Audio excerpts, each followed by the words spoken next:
Hello, everyone, and welcome back to the Anchor of the Week, where we have hard conversations, hear people's stories, and challenge perspectives. I'm Courtney. This is Zach. And if you are joining us right in the middle of our series on worldview.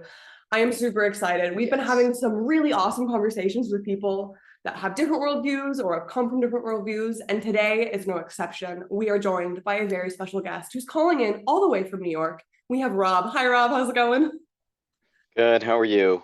I'm actually in Boston, or north of Boston. Oh, whoa. There you go. I have lies. Sorry, guys. This is in. Okay, I need to explain myself now, because now I feel like I got myself into a hole. So Rob is family friends with our, I'm calling you camera girl. I'm so sorry. We're better. Cinematographer, videographer, Kaylee. And her family is in New York. So my silly little brain. Your silly brain. Hey, Rob must be in New York too. But Boston, that's great. Yeah. We love New England.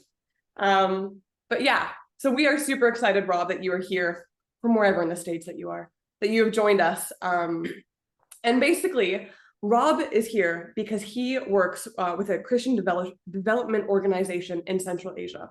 Now, obviously, as a Christian from North America, to work in Central Asia must be a huge worldview difference. And so that, guys, is going to be our main thing today. We're going to hear Rob's story. He's going to tell us what it's been like, living there, working there with a culture that's so completely different than the one that we're used to here in the Western world. Yeah, Rob, why don't you just give us a little intro into like what you do a little bit and just, give us a little introduction. Okay. I began focusing on different parts of the world when I was just in college and just graduated from college. Really felt the need to go and help my neighbor.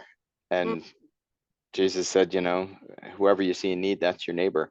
And so that's where it began, and felt drawn to one of those troubled countries in Central Asia that was going through a lot of war, infighting, civil war.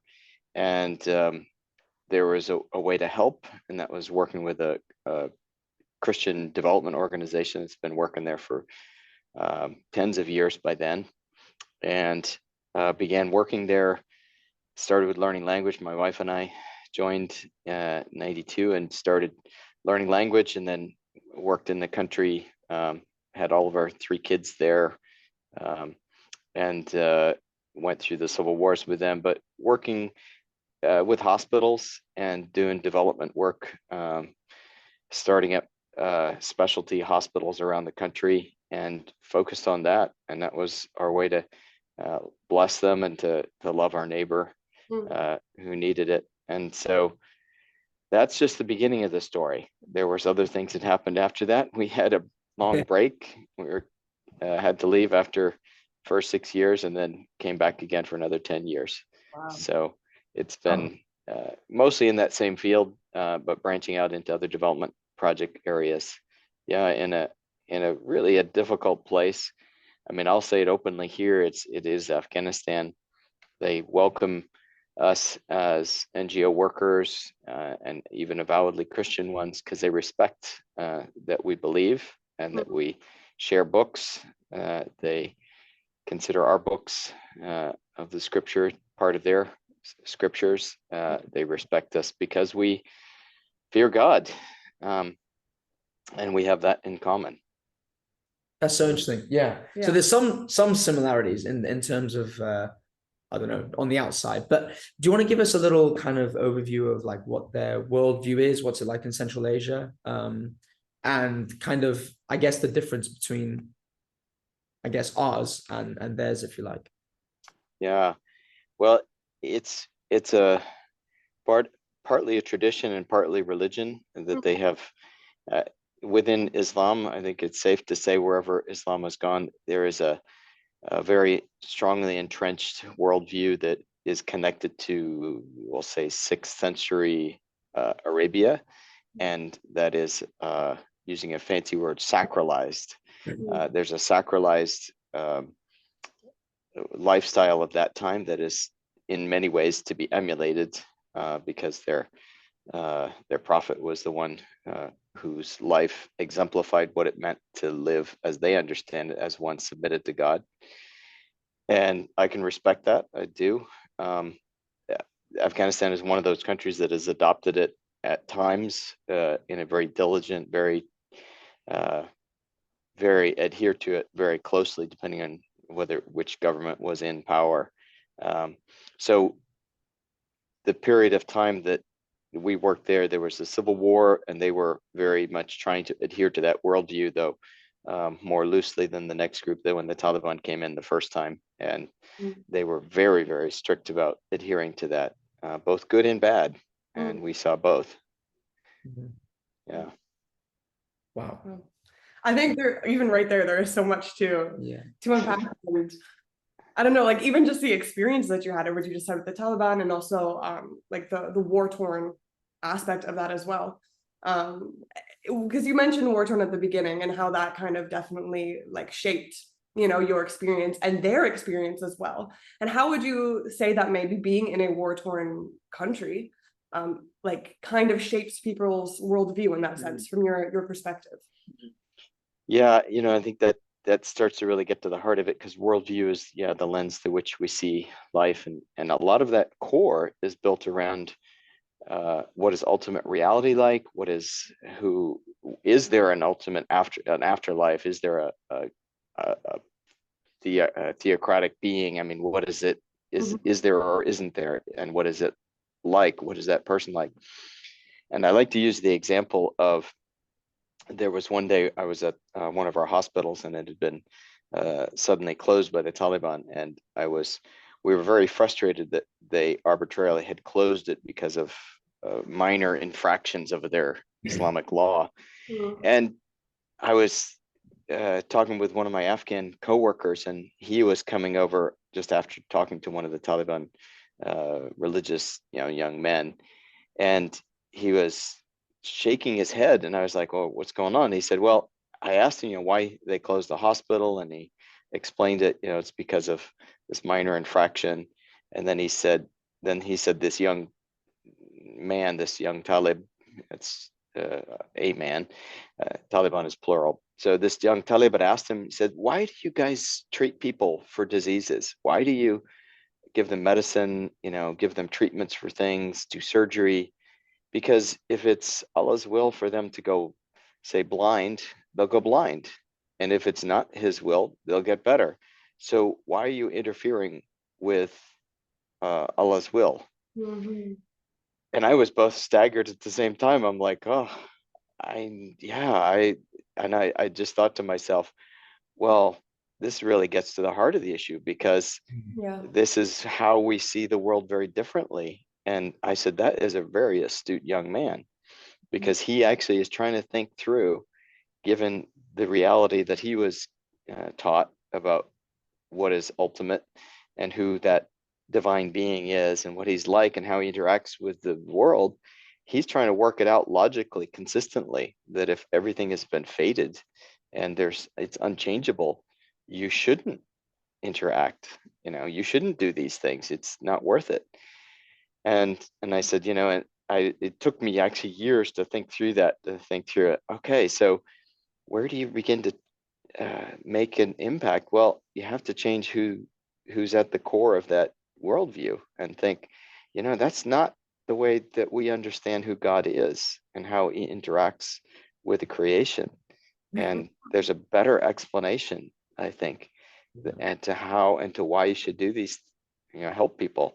And it's not that you're changing their fate. It's you're going back to something that was never back to the way things were supposed to be for that person. And this image of who God is really needs more enlightenment, more information to clarify that picture of who that divine being is. So that's to me the core of it. That's what drives a lot of that very deeply fundamentalist view. And it's not for every Muslim, but in their case, and in that situation, and in that situation again, we're back to that again. So I grew up in Turkey, and I found a lot of my Turkish friends were very like obviously Muslim background and everything like that, but it was literally like you mentioned the word tradition. And I feel like it was often the case for them. It was just like, then it wasn't necessarily their worldview on things, or wasn't necessarily something they were convicted of or convinced, but it was much more like, well, this is what my parents have Exactly. put me up in, and so this Right. is what I live Mm. and Right. follow. I mean, we're all socialized into our worldview without realizing it. It's just because we all have to live like a fish in some kind of water, you know. Yeah. So nobody is without, you aren't a fish without any water. Yeah. So we all have to have something, Yeah. but it's only if you get to step back and maybe you go into another context and you realize, oh, it's actually very different. What's different? Why is it different? How Yeah. is it different?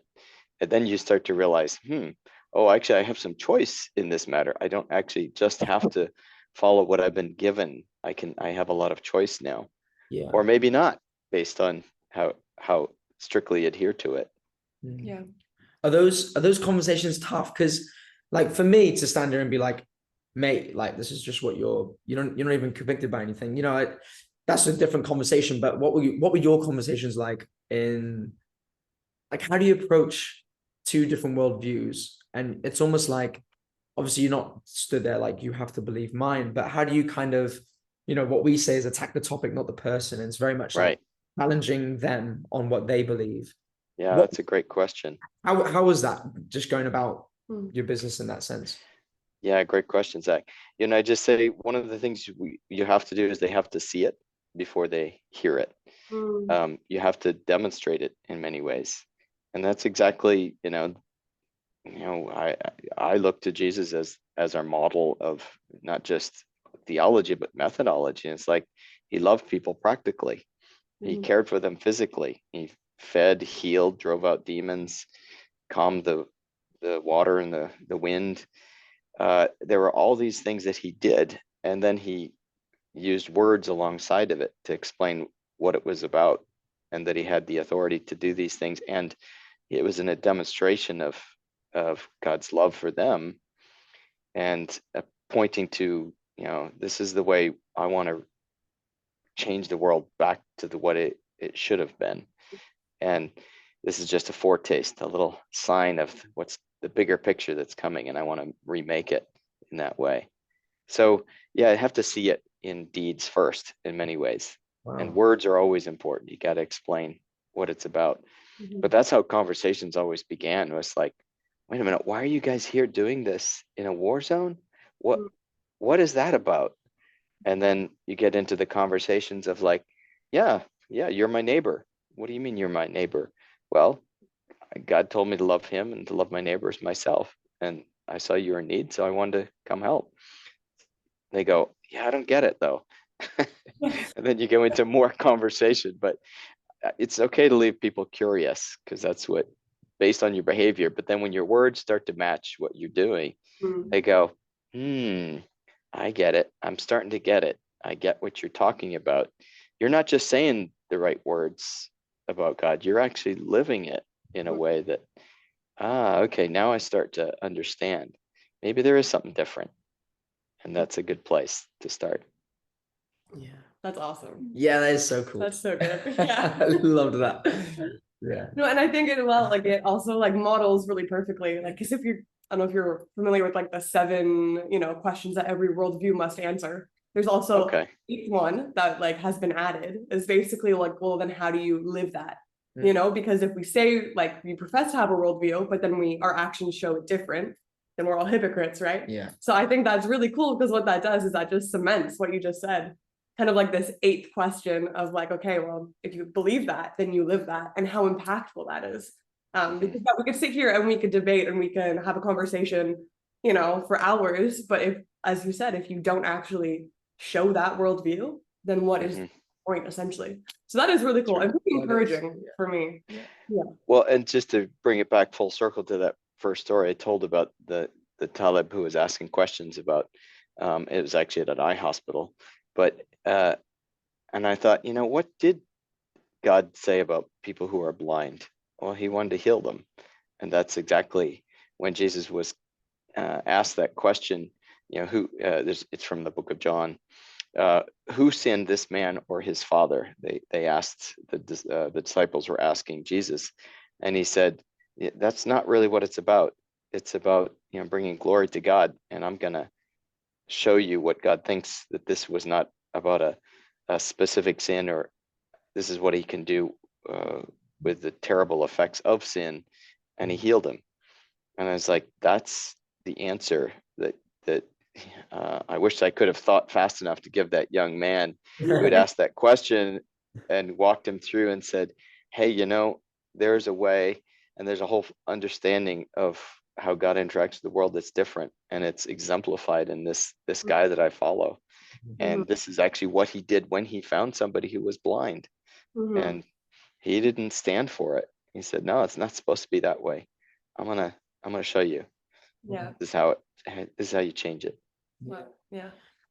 Yeah. Have you got I mean, obviously we're talking about, so that's maybe let's call it the right way of going about a conversation, or even just in your actions, we were saying. But obviously there's still times where people will be almost offended at your worldview or at your thoughts on theirs. Have you had, I don't know if you can explain your instances or if you've had any at all, but where do you think in the conversation does it get to a point where, oh, this is where I've messed up? This is where, like, it's easy for someone to get offended at it. Does that make sense? Does that question make sense? Right. Yeah, I mean, we've had tough conversations with people who are coming in pretty antagonistic, and maybe because of something I've said or done or understood about what I've said, or they presume that I believe it, and it fits. They're ready to have that debate, or like try to sidestep those, because debate's not going to work. You're not often they're often not seeking in a sincere way the answers, and you can usually tell. And what I wasn't always successful at this, but to try to say, what's the question behind the question you're asking? Are you really wanting an argument, or do you really want the answer? Do you want to do this one-upmanship, who's got the better answer, or are we gonna actually, do you really want to know, what the answers to these questions are? So, and trying to see them as a person and say, I always try to say, good question, good question, good question. And because that's something that actually they don't always get taught, that it's not okay to ask questions. You're supposed to accept without thinking, and then never question. Yeah, right. So yeah, you try to discern what's the question behind the question. This is a sincere one. And I do mess up because I often give too simple an answer that isn't what they're really looking for. And I have to go back and apologize and say, I'm sorry, I didn't really answer your question, or I didn't get that right. Or I did actually the wrong thing about that situation. I need to apologize to you because I messed up.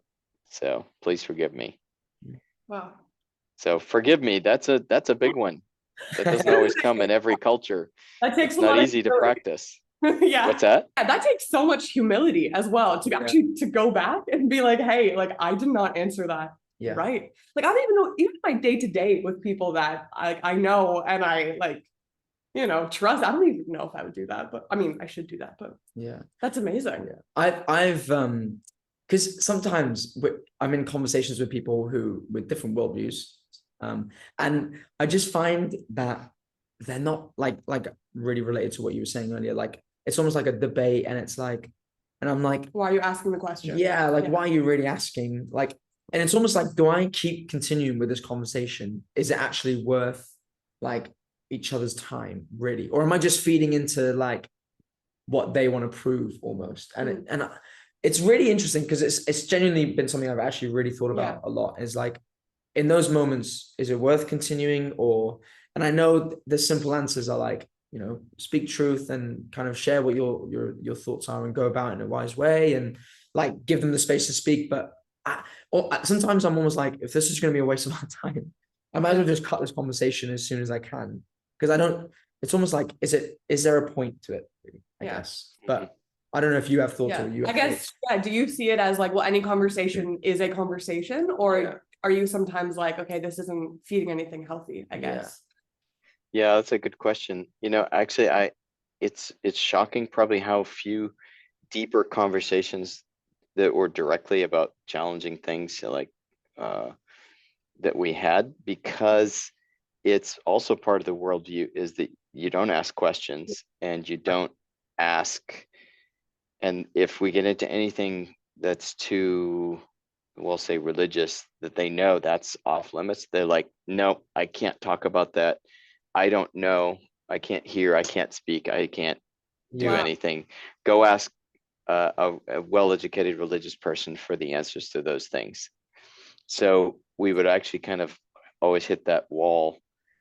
But what we had was other conversations about real things, and they just say, oh, that's really interesting. You really have I can see by the way, you care for your kids, your wife, even your animals, that you guys are really kind people. What's that about? It's like, oh, that wasn't part of my strategic plan of how to, be here. But it was like, well, of course, oh yeah, that's right. Well, it's because we value even the least among us are still valuable, and it's not about gaining money or wealth. But anyway, going back to the forgiveness question, I try to just remember I'm after a relationship, not just a cold, hard fact truth that I want them to get. I want them to be in relation. I want to admit, no, I don't know the answer to that question, but if you're serious, I can go find it out and we can have a further discussion. But, I don't have to know every answer, but I would like to get to know you a little bit better, if that's okay, Yeah, right. It's not just about the conversation, it's about the relationship. Of Yeah. course. Yeah. It's the human, as you were saying. Yeah. And something like, obviously I'm not an expert and I've been brushing up on some of my reading about like Islam and the differences between that and like your typical Western Christian view. And one of the things is for my very basic understanding, right, is that like, well, one, there is no original sin, kind of like I guess from the Christian point of view, right, it's like we're trying to like go back, as you said, to that original, like this is not what we were created for. And I guess in the Islamic worldview, right, it's kind of like, well, there is no original sin, so now it's just up to you to live up to your highest standard, I guess, if right. a better way to put that. Do you find that kind of mentality of just like, or I guess how in the practical, the day-to-day of actually interacting with people that are, like I just have to do as much good as I possibly can, because for them salvation isn't assured like it might be for us. Right. Yeah. That's So great. It's a great question, Courtney. So I just say, yeah, and I mean their concept of original sin, the original sin that they would think of is like it was a mistake. So they messed up. It was a kind of a transgression. Yeah, they did something, but it wasn't like this heaven and earth wrenching broken relationship that broke the DNA code for the whole planet that just got then transmitted down and keeps breaking further. No, it was like, oh, well, you messed up there. All right, well, do some more stuff to cover up for it and you'll be fine. Wow. So that, and I just go back to that and say, you know what, you got to dig a lot deeper if you want to find why is this thing not working in my life. In this, we had lots of people ask Afghans, and they generally wanted to know. It's like, I don't get it. Why is our country so still at war? Why are we so messed up in these things? And I'm like, God loves your country and God loves you, and it wasn't supposed to be this way. But unless you're really willing to dig deep enough to find the to get to the root of the issue, you just trimming leaves off of a weed that is going to just keep growing back until you get the root out. And so part of it is the understanding is that the problems are a lot deeper than just behaviors, and you can't just cover them up with better behaviors.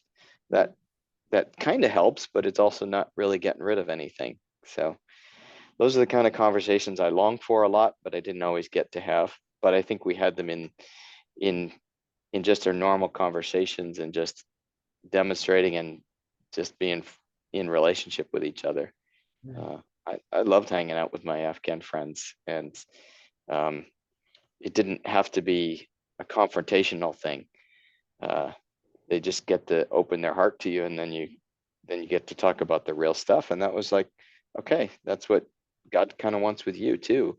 he wants to get tight enough with you that you open up your heart and say, okay, yeah, I get what you're coming from, and I'm here to help with that thing. And it's a lot deeper than you think. The problems. Yeah. A lot deeper than you think. I think that's A lot deeper than you think. good phrase. Yeah. Yeah. When we edit this podcast. Yeah. Yeah, interesting. So, are there like, when we have worldviews, obviously we act in certain ways, and even like you're explaining now, in small things. Could you give us like, I guess, more examples of, I don't know, like there's certain bits of like the things in the culture that that happen, or the things in the relationships that people have, or whatever, that really represent the worldviews, if that makes sense. So, Right. if someone has a cup of tea that, I'm not going to give you an example because I'll give you a really bad one, but yeah, I'm sure. Wow. It comes down to like little things, like when your kids are born, my wife, our kids, we had them there, in that part of the world, and raised them in that part of the world. And my wife would like leave our baby, which of our kids was youngest, she'd leave the room while she's talking with ladies and then come back. And then one of her friends would come back and say, hey, you should never leave your baby because somebody's going to curse them, or, put a hex or something on them. And she's like, well, I understand that's what you guys think, but, we believe, God is the one who does protect them. And we're not afraid of those things in that way, because we have a name more powerful than the hex or the curse. Wow. That might come on them. And so it's those everyday kind of things that kind of surprise. And my wife would often pray with the ladies, and they had very specific needs. You've probably seen this, Zach, as well.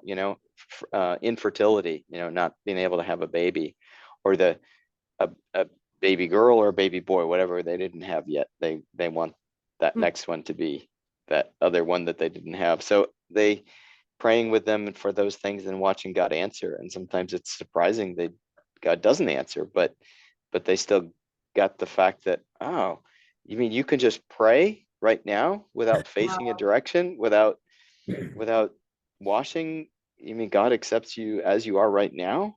So it wasn't about what you prayed for, it's about, oh, you can just pray. So I don't know if that answers your question. Yeah.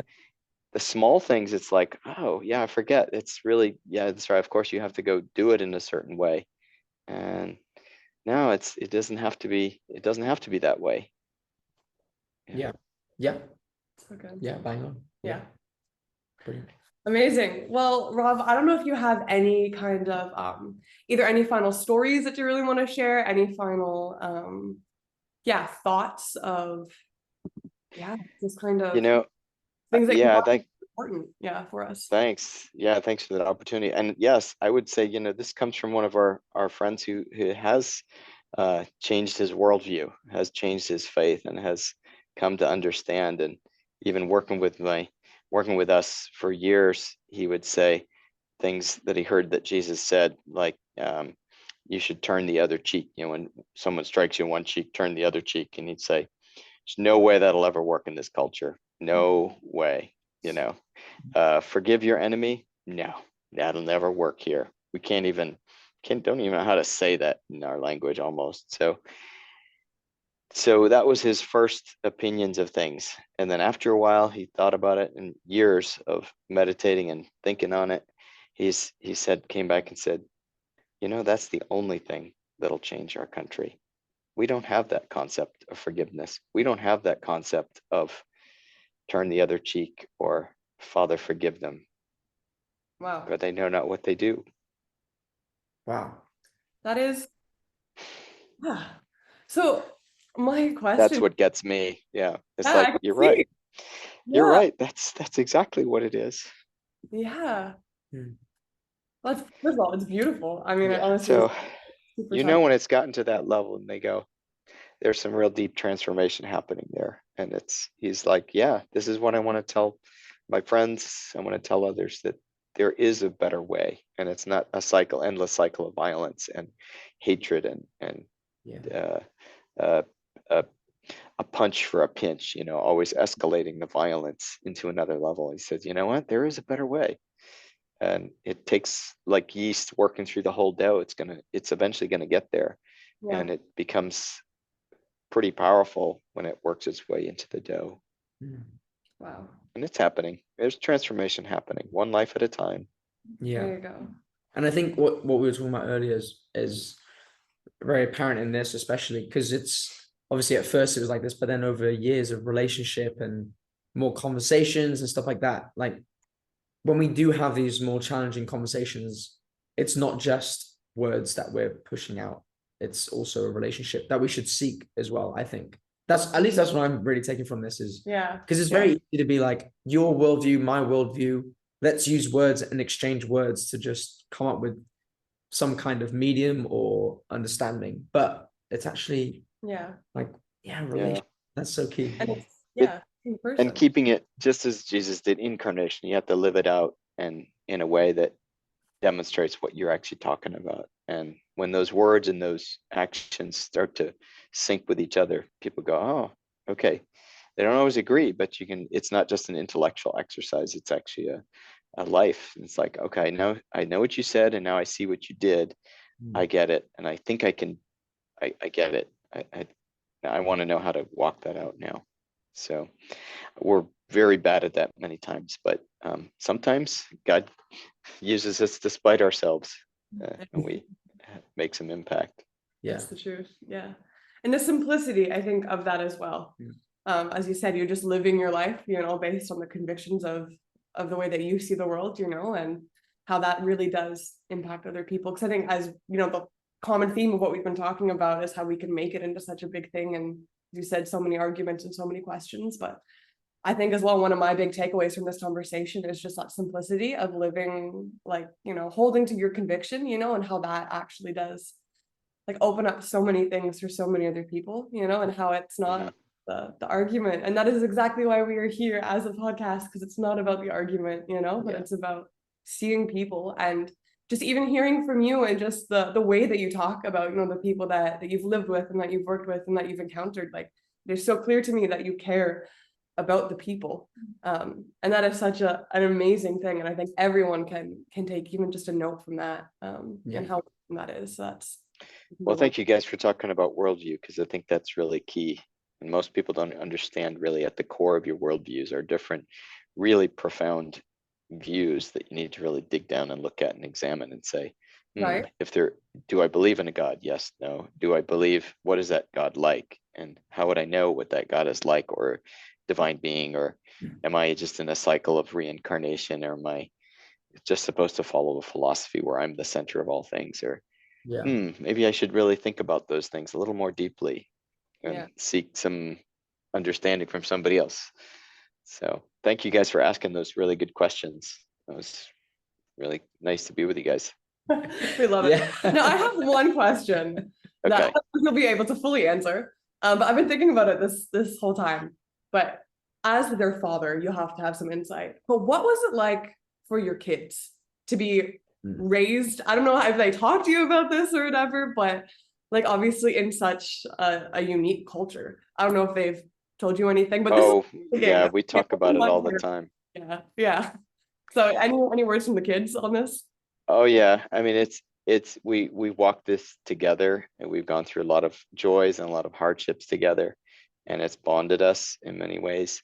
It was a unique experience, and I almost at times I said, I'm sorry we exposed you to so much, things that you got to see that others haven't had to see, at your tender age. And they're like, Dad, we wouldn't trade it. Wow. And it's not that it wasn't hard to go through, but they're like, and I said, and I jokingly said, we'll pay for your counseling someday, and we're like, and we do mean that, but I was like, well, we'll go through it together. So we did.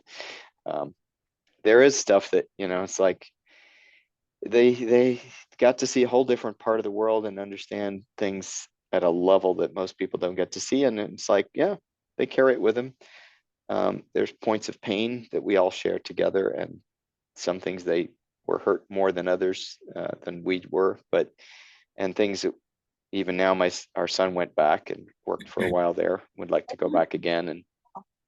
And yeah, it's just like, I don't want it. I said, don't do it because you just grew up there or because it's what we did, do it because if that's really what you feel like you should do, based on what God's telling you. And he's like, no, I'm doing this because he's called me to do it, not just because it was the familiar thing.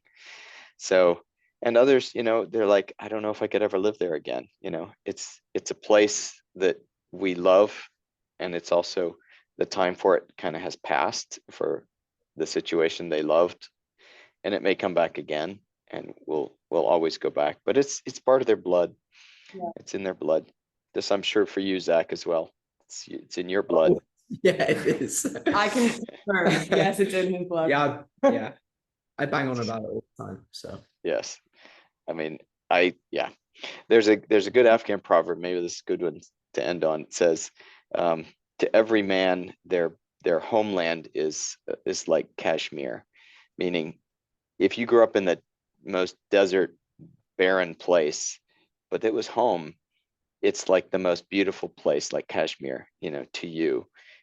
To everybody's homeland, even though broken as it was, it's still your home. So it doesn't matter if it isn't on an absolute standard the most beautiful, like Kashmir is like maybe one of the most beautiful places in the world. So to every person, their own homeland is like Kashmir. Wow. That's So beautiful. there you go. All right, so you got your Kashmir. Wow, what a chat.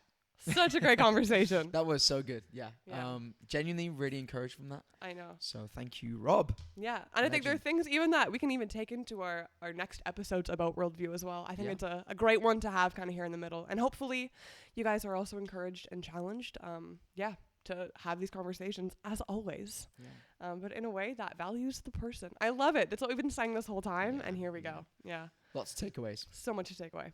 Awesome. Well, until next time, Zach, where can Yes. they find us? Cool. Yeah. We are all over all podcast platforms. We're on YouTube. We're on TikTok. We're on Instagram at the Anchor of the Week. Yes, so, we are. Have a look. Awesome. Well, we'll see you guys soon. And remember, here at the Anchor of the Week, we attack topics and not people.